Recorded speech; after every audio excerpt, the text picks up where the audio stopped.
nakita ko po dun sa phone niya, may mga videos na gumagamit siya dun nung marijuana. Doon po sa GC na yun, siguro po nasa 5 po ata sila, mga minor. At ang halos laman po nung mga videos na naandun sa group chat nila, puro siya po. Yung anak ninyo. Yes po. Yung video po na yun, parang isang mahaba siya, pero parang pinutol-putol na po siya. Kumbaga, pinaigsi-igsi. Tapos yung iba po is may edit na may parang voice record po. Voice recorder po. Tapos meron din po siyang video doon na sobrang nagsusuka na siya, nakahiga na hubad na yung short niya. Tapos para siyang pinaglalaruan. Kahit sobrang gano'n na yung tama niya na hindi na maganda yung lagay niya.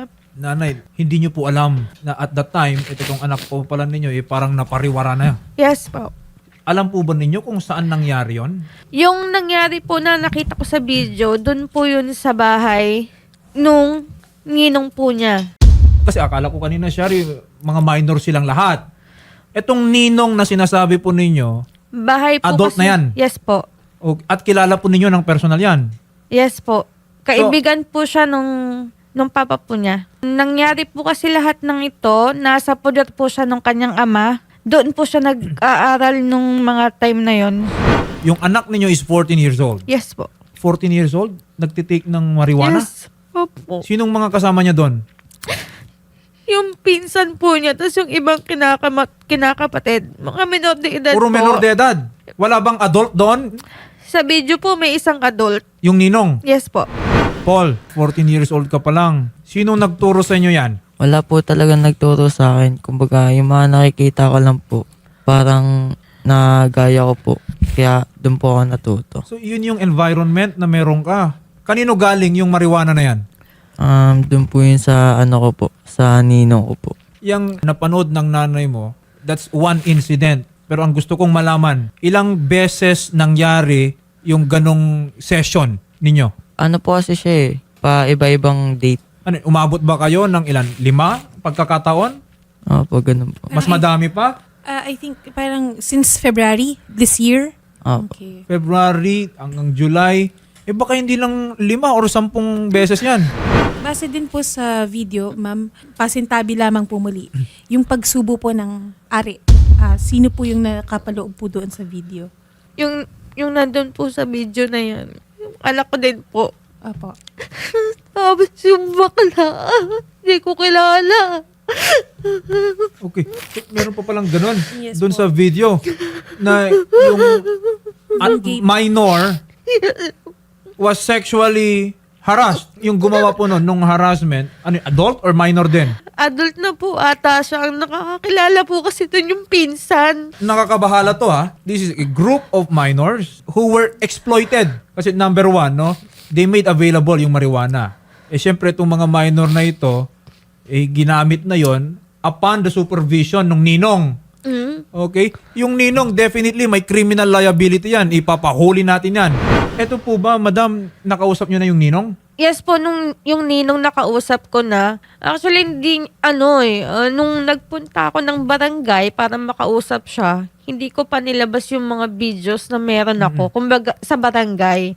Pero dun sa ninong, pinakita ko sa kanya yung ebidensyang meron ako na andito ka, kita ka. Kumbaga kasi ang sinabi ko po dun sa barangay, pansamantala lang muna yung sasabihin ko ngayon. Kasi nag-aano pa po ako ng mga ebidensya na mas pagtibayin pa yung meron ako. Dun po, kumbaga ang naging usapan lang namin dun sa barangay, na kung halimbawa makikita mo yung anak ko or pupunta sa'yo, hindi mo tatanggapin, ihahatid mo sa barangay, then sasabihin mo sa akin, ako ang magsusundo sa kanya mismo sa barangay. Paul, bakit ka ba pumupunta doon sa bahay ni Ninong?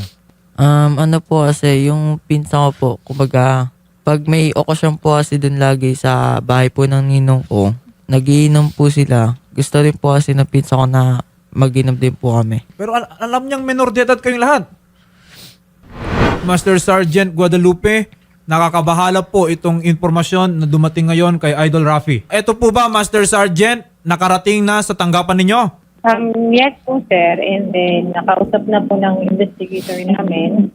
Ang first step po dyan na ginawa is in-interview muna yung bata. And then po, After noon, may mga information siyang ibinigay, hindi pa po kompleto yung mga nabigay na information at marami po yung kwento niya ng bata. Okay. So, i-refer po muna namin siya kay CSWD for counseling para maihanda po yung sa mga kwento niya at may kwento po siya dyan na hindi pa kilala yung isa. And then po yung ninong na sinasabi is wala pa po sa kwento niya na sa bahay ng ninong pala nangyari. Ganito po, no, Master Sergeant, no, kailangan na po nating mag-intervene po dito.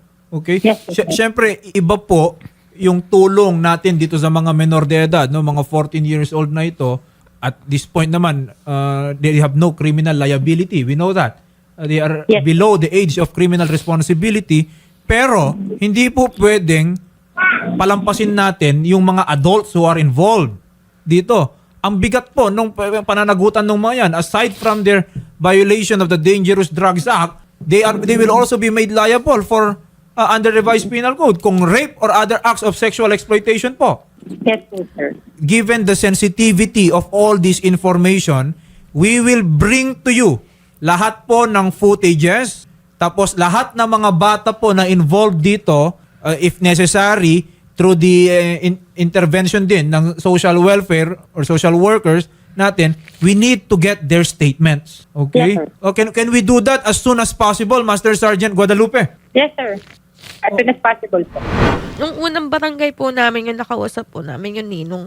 Mm. Mga gabi po pag uwi, kasi magkaiba po kami ng inuuwian dahil may kanya-kanya naman pong pamilya yung ako po tsaka yung tatay niya. Pero kasama na po siya ngayon ng mama ko. Nung makauwi po siya, andun na siya sa lola niya, magkakaiwalay na kami, galing kami barangay. Yung pinsan niya, nagchat-chat po sa kanya. Inaaway pa siya, tinuturuan siya na ganito sabihin mo, mag-delete ka ng convos mo. Hinahamon niya na suntukan yung anak ko, pagbuhulin ko kayo ng mama mo. Ganon, sila pa yung matapang. Tapos yung tatay po nung bata, di naman po sinasadya natawagan. Noong time po na nandun po kami sa WCPD habang kausap po si ma'am yung nasa screen po. Noong time na nagko-callback na po yung tatay, ini-interview po kaming mag-ina. Ngayon, nang di po namin nasagot, ang sabi po nung ama, bago nyo ako istorbohin, siguraduhin yung babayaran yung isang araw ko. Sila pa yung matapang sa amin. Wala naman kaming hinangad na gusto lang namin makausap sila ng maayos. Kaya ang gusto ko nung unang barangay lang. Okay. Ma'am, ganito po ma'am, no? At this point kasi, no, yung mga napanood po ninyo, lahat ng information that we have gathered dito, hindi na po pwedeng at the level of barangay na lang po ito. Okay? Ang daming bata, no? Ang daming bata yung involved po dito. Mga magulang nila. Kasi nga po dahil nga we will po communicate minor. with them, no? Pero madam, no, ganito po, no, total nandito na kayo sa tanggapan po namin. We will do our best, no, para mapanagot yung mga taong yan. Kailangan masampahan ng kaso tong mga to, at kung anumang threats na binibigay nila po sa inyo, we will neutralize po, no. Ibig pong sabihin, we will seek the intervention of the police. Kasi ang ginagawa po nila, tinatakot kayo para hindi nyo na isampa tong kaso na ito. Manahimik kayo. Okay? They are burning the evidence. So, with more reason po na kailangan bilisan po natin umakto dito. Okay? So, kausap naman na po natin, no, si Master Sergeant Ruby Guadalupe. Co-coordinate po tayo and we cooperate, no, para masampahan na po ng kaso. Opo, and ma'am, sasamahan din po namin kayo sa tanggapan po ni Sir Freshan Canlas ng CSWD. Gayon din po sa WCPD. Salamat po at magandang hapon po.